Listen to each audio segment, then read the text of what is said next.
Seated Twisted Aeroplane. We're trying to get the movement here into the upper back, and this is a rotational movement similar to Trikonasana, the triangle. What you'll notice, let me demonstrate, is that if you're rounded in the back, there's no way you can bring about a twist. See, when my back is rounded, I have only so far I can go, and then I'm jammed. When my back is flat or the spine is lengthened, you can get far more rotation on the spine. So in all of these movements, I want you to think about lengthening through the crown of the head and stacking the spine beautifully long. For this you'll need, if you've got the luxury of 2 blocks, that's fantastic, but you can make do with a pile of books that are the same height as your brick. Remember, you can't twist unless your back is flat. So we need length in the spine. That's why we've got these blocks. Otherwise, if we tried to get straight to the floor, we're probably round in the back, and then we're going to not be able to do the twist correctly.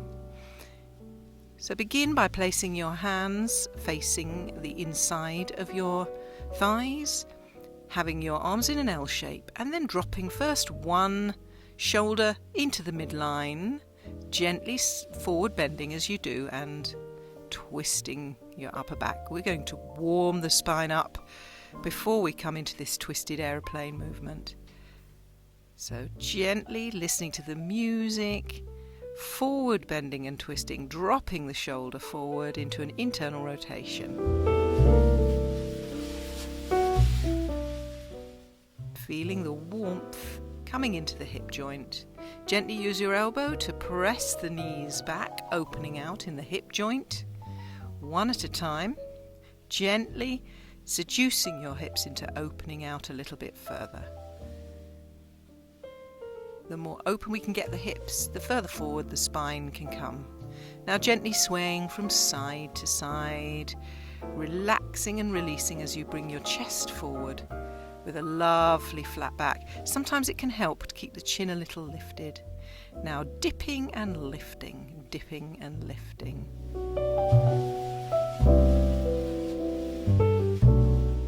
Gently persuading the hips to open and the spine to become a little freer and more released in the low back area.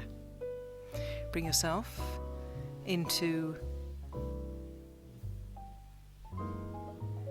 a forward bend onto the bricks now with a lovely flat back. If you can, placing your weight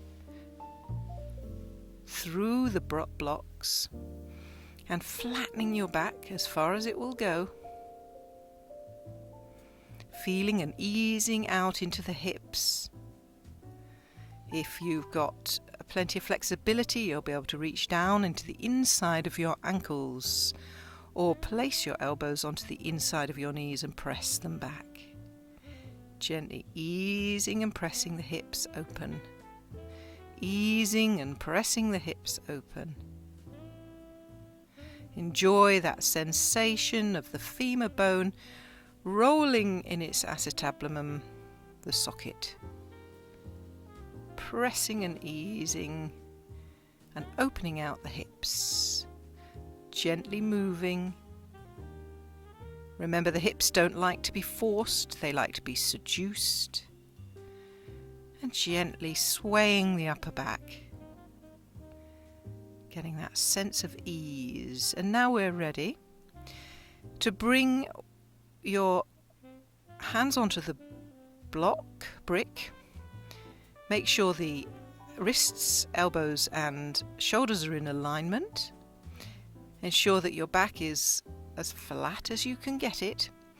You may need to adjust the block to be right for you so that you'll be able to take this twist from a flat back position. Remember, if you're rounding forward, you will not be able to get the twist. Gently swaying to the music.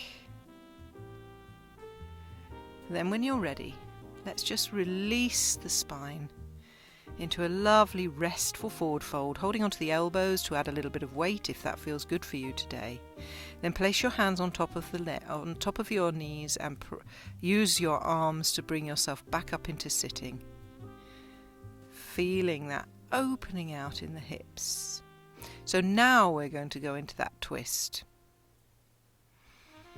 But let's just see how our spine is twisting by turning whilst the hips are anchored, feeling the thoracic spine is doing the work, just taking 3, 2, and 1, come back, and 3, 2, 1, come back.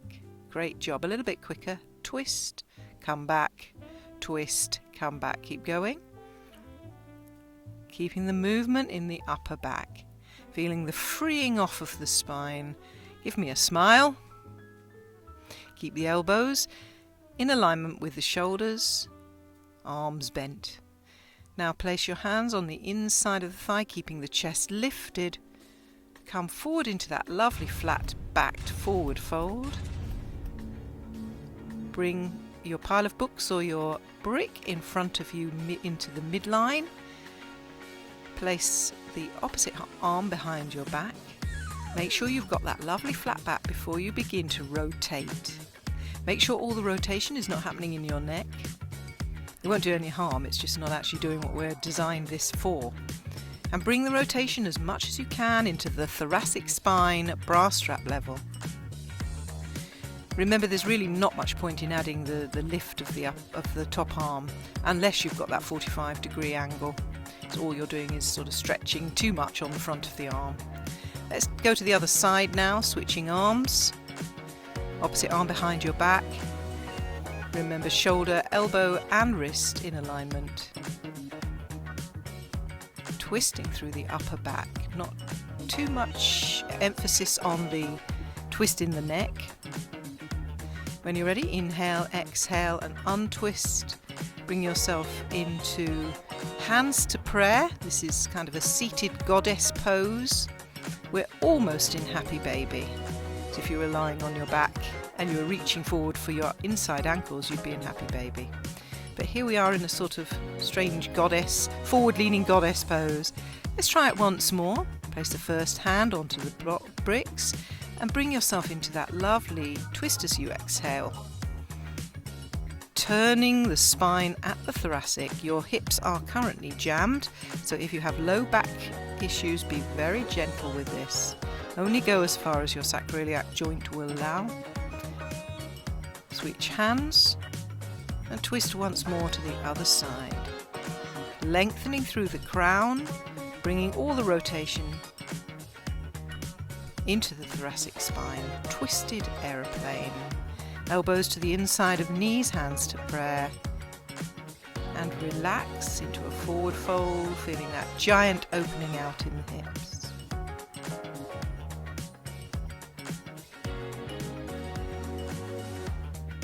Now, if you used books, this can be quite convenient because you can take a few of them away.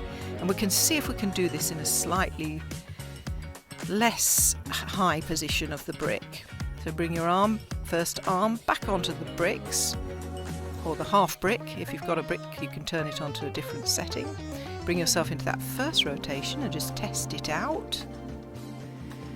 And then try the other side. Compare both sides. Which part of your back is happiest in the twist? Is it when your left arm is down or your right arm is down? Just see which way. If there's any range of movement that's being stopped one side compared to the other. Once more, coming out of this, elbows to knees, hands to prayer. Gently rocking in the hips, persuading them to open, not forcing them. And then rounding the back, relaxing, releasing, reaching the arms forward to encourage a rounding of the upper back. Always after a rotation, the spine loves a forward fold.